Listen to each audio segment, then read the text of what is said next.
হোলি সবার কেমন কাটলো?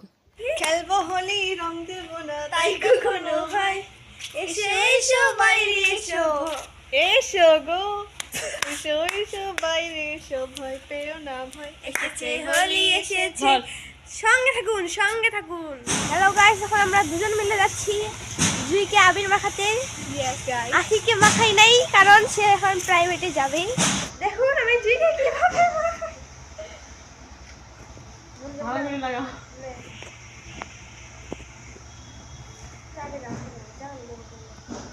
মুখটা একটু ঘুরো ঘুরো ঘুরো।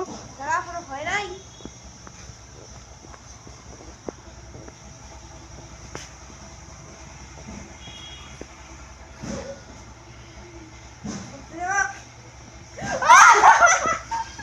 এটা কিন্তু অ্যাক্সিডেন্ট হয়ে গেছে। তো গাইস সবাইকে হ্যাপি হ্যাপি হোলি, হোলি।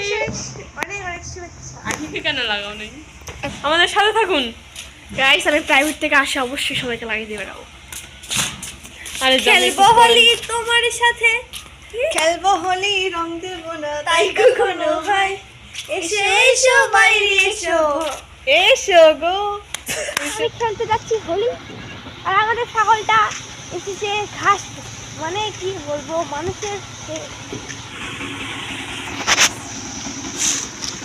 তারপর বড় বাবাকে দেখতেছি যে বাজার থেকে বাড়ি আসতেছে, তো মানুষটার অনেক বয়স হয়ে গেছে, তবে হোলিতে রং মাখবে না তা কখনো হয়। বয়সের সাথে সাথে এমনি মানুষের অনেক শখ ইচ্ছা চলে যায়, তবে সেটা আমাদেরকেই একান্তই তাদের মনের আশা ইচ্ছাটাকে আবার তুলে রাখতে হবে, তুলে ধরতে হবে। আমাদের বয়সের তাদের স্মৃতিগুলাকে ধরে রাখার দায়িত্ব শুধুমাত্র আমাদের। আমরা যাবো এরপর মন্দির, মানে আমাদের বাড়ির পাশে যে স্কুল মন্দির আছে সেখানে। এই যে একটা ফোন দেখি, ফোন দেখতেছে।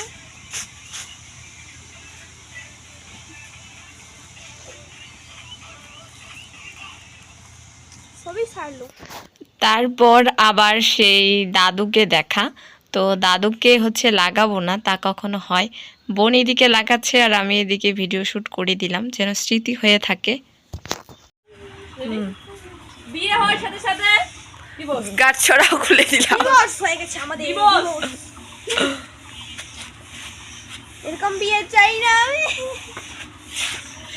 এই যে এটা আছে 7 পাকে ঘোরার কারণ। যেহেতু বোন আর জুই ভাগ্নি ভিডিও শ্যুট করছিল হোলির দিনে, ডান্সের জন্য ট্রাই করতেছে, কারণ যেহেতু আমরা পার্টিকুলারলি কোনো ডান্স শিখি না বা ডান্স করি না, সেহেতু একটু ট্রাই করারই লাগে। তো আর কিছু বকবক না করি, আজকে এ পর্যন্তই। সকলেই সুস্থ থাকবেন, ভালো থাকবেন। হরে কৃষ্ণ।